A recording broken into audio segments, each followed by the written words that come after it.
From the News Channel 5 Network, this is MorningLine with Nick Barris.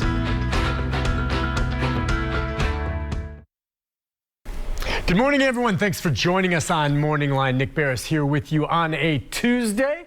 A good show on tap for you. You know, Tennessee, when you think about weapons and guns, it is a very strong Second Amendment state, is it not? I think the hunters and target shooters and personal protection folks here in the state of Tennessee, they love their guns, and it's oftentimes a key issue discussed in the legislature as they look at adjusting and modifying the existing laws on the books as to who can own and how you go about getting the guns. And as you know, if you've been paying attention to the news of late, that's exactly one of the things that's passed recently, and it's on its way to the governor for signature. You know, the constitutional carry, what it means, the ability to carry a handgun without a permit, how that all breaks down. We want to get into that a bit today. Take some of your calls, thoughts, and questions along those lines, and get the opinion of someone who's involved with the Tennessee Firearms Association, a lobbyist who spends a lot of time up there, an advocate for guns. I know John Harris joining us this morning, but John, you know, it's interesting from where you come. It's not something that you necessarily supported the way this thing ended up passing. If you would for us, just first, can you lay out what it is that the governor is going to sign? And then let's talk about why you didn't like it. Go ahead. Well, the governor's bill, and this is his bill. He announced that February a year ago. He totally controlled the substance of this legislation. It only applies to individuals who are 21 years old and older. It does apply to some 18 to 20-year-olds, but only if they're either in the military or they're retired from the military. It only applies to handguns. It only applies if you're in a place where you're legally entitled to be. And then they've added some restrictions on it so that certain classes of people who can legally purchase and possess firearms, even purchase and possess handguns, can't legally carry under this new enactment. And some of the language in the bill, we're concerned, jeopardizes federal funding that helps with mental health issues. Interesting. So can you lay out, when this is signed and becomes law, what will be different from the way it is now? How will it change? What will the average individual be able to do under this new law that they can't do right now? The average individual under current law without a permit is able to transport any firearm that they legally possess. So 18 and up, any firearm, rifle, shotgun, handgun, it doesn't matter. They can legally transport that in a motor vehicle that they legally possess.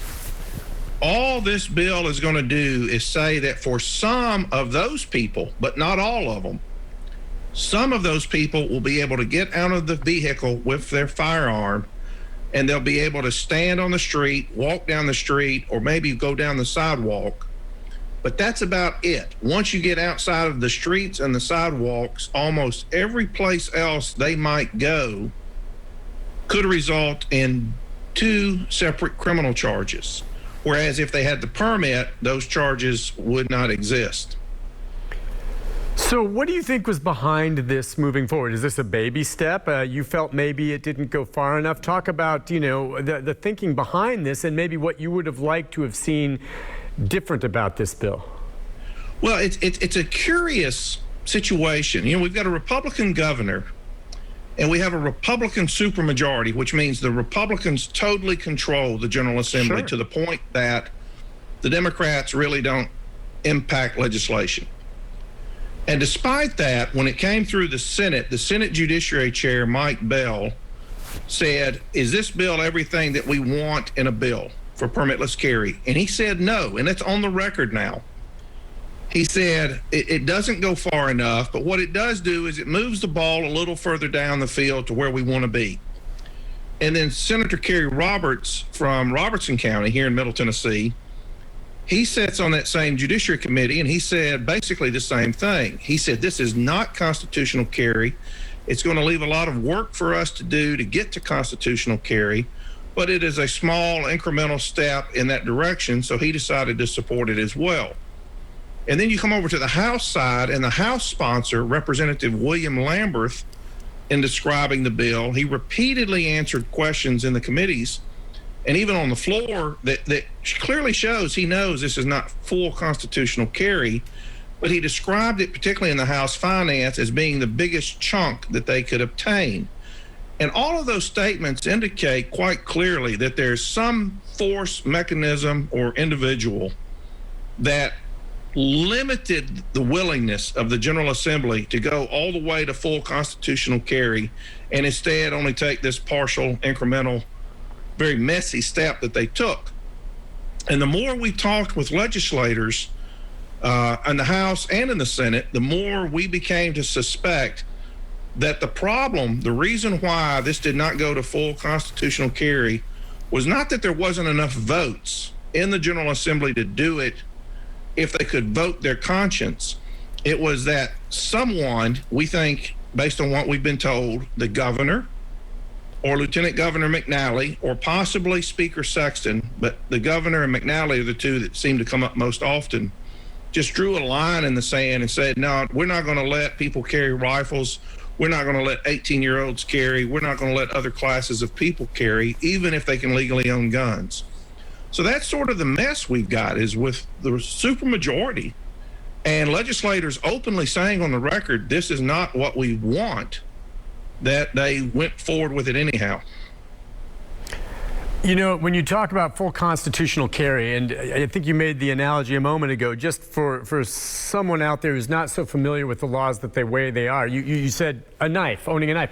So in the world of what you might have perceived that you'd like to have passed, you'd be able to buy a gun the same way that someone could go buy a knife, meaning just no training afterward. I can go buy a knife just about anywhere I want right now.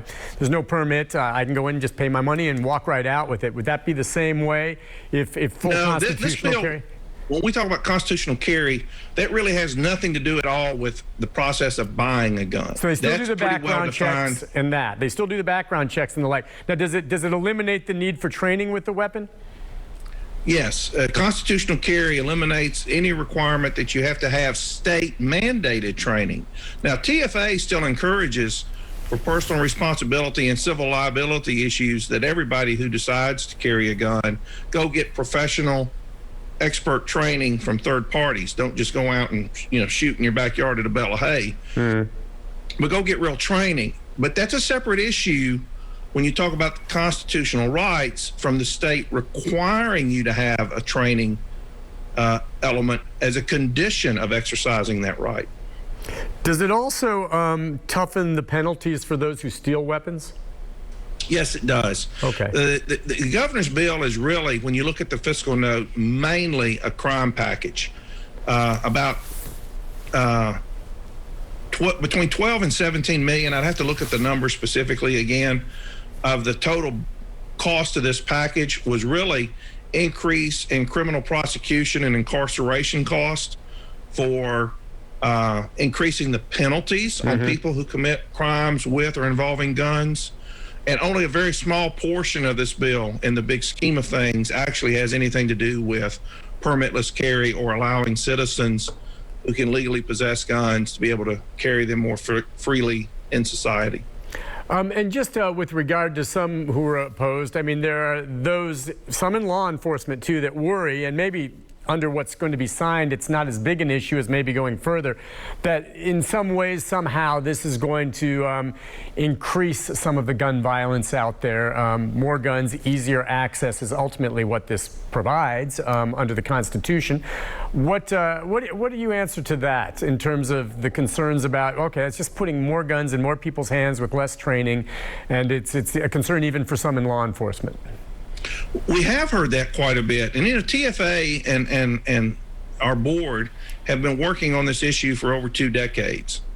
And in that span of time, since we really first got started on this back in the 90s, at the time we started, Vermont was the only state in the nation that had what's called constitutional carry, because we used to call it Vermont carry. And since then, before Tennessee took its step yesterday, at least 18 steps and as many as 22, depending on how you count them, have adopted this permitless carry system that allows open or concealed carry. And about half of those allow long arms, not just handguns. 30 states including every state that touches us but Georgia, allows permitless open carry and have for a long time. So when I hear law enforcement and some gun control advocates express concerns that taking this step in Tennessee towards expanding permitless carry, or actually going all the way to constitutional carry, which is what they should have done, will result in increased injury or crime. The fact is, if you look at the data, given the fact that all these other states are ahead of us on the curve, none of them that have adopted this process or this system have seen the kind of increased shootings or increased criminal activity that law enforcement and gun control advocates are forecasting for Tennessee. Now, it's possible that we could be the anomaly, but the fact is, of the other states that have done it, there's not another outlier that's gone down that path. In fact, in many of those states, the general population, violent crime has gone down because there's an increased number of people who are able to defend themselves before they become critically injured victims. On that note, we'll take a quick break. When we come back, we'll take some phone calls, continue our conversation on this and some other gun issues out there as well. And you're welcome to join in the conversation if you'd like to call in. If you have questions just in general about gun ownership, or you're thinking about buying one, or you have a question for John, a few people know the law better than him. We'll be back with more right after this.